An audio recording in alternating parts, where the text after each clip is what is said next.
Call Jordan. Your number cannot be completed as dialed. Please check the number and dial again. Wisit! Wisit talaga, Jordan! Call Jeff.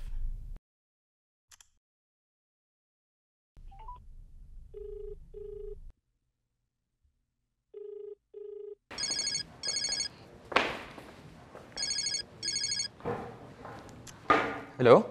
Shai? Jeff, alam mo ba kung nasan si Jordan? Hindi ko alam. Alam mo ba kung saan sila pwede magkita ni Christy? Ano? Si Christy? Bakit? Shaira, Just answer my question, Jeff! ano ba nangyari?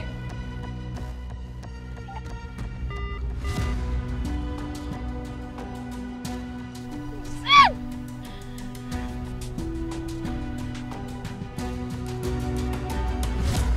Kulang pa? Saktan mo ako. Saktan mo ako, Christy. Saktan mo ako kasi deserve ko yan eh. Dito, saktan mo ako. Deserve ko to eh. And I'm sorry. I'm so sorry. Kulang pa nga yan, naganti para sa lahat ng sakit na nararamdaman ko ngayon eh. Pinaniwala mo ako na naghintay ka.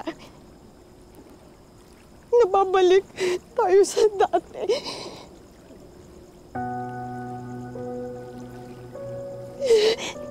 Pero hindi na pala pwede. At ang dami-dami kong tiniis na hirap sa loob ng kuta. Dami, Jordan, pero mas masakit pa pala itong ginawa mo sa akin. Christy, hindi. Dinaliwala mo lahat. Lahat ng sakripisyo ko. Lahat ng ginawa ko para makabalik dito sa inyo. Niloko mo lang ako. Niloko mo lang ako. Hindi kita niloloko. Kasi ang totoo naman, gusto ko talaga magkaayos tayo. Gusto kong bumalik yung pamilya natin. Gusto kong mabuo tayo. Hindi lang siya ganun kadali. May mga kailangan ko ayusin. Kailangan ko pa ayusin yung kay Shaira. Huwag na!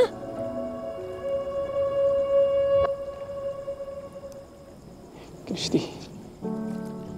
Hindi na ako aasa sa'yo, Jordan. You made your decision nung pinakasalan mo si Shaira. Sabi mo pa nga sa kanya, di ba? Hindi na ako makakagulo sa inyo. Di ba? Oh, so yun. Yun ang mangyayari.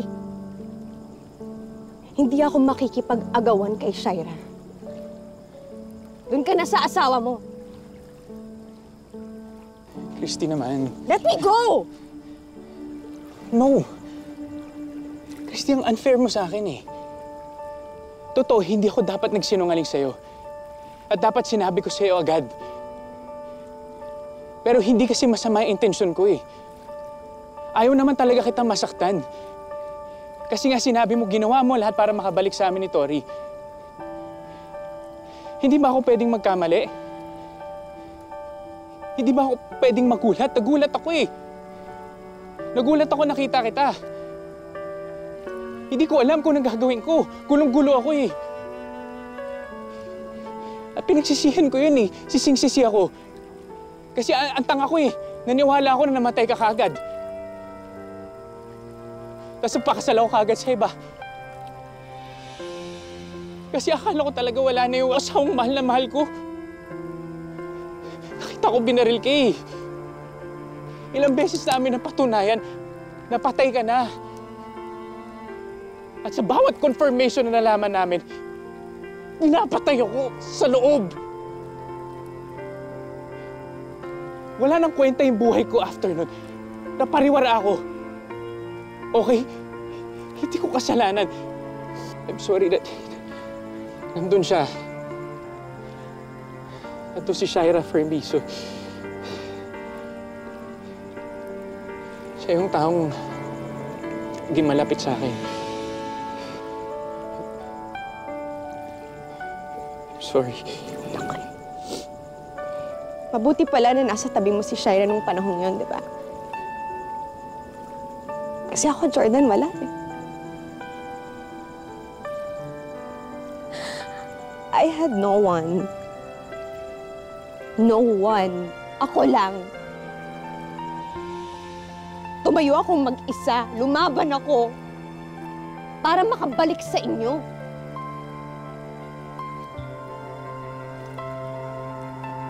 Pero kung si Shaira na pala yung sinandalan mo nun, o sige.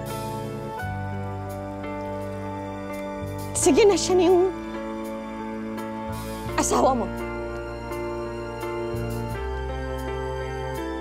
Isipin mo na lang ulit na patay na.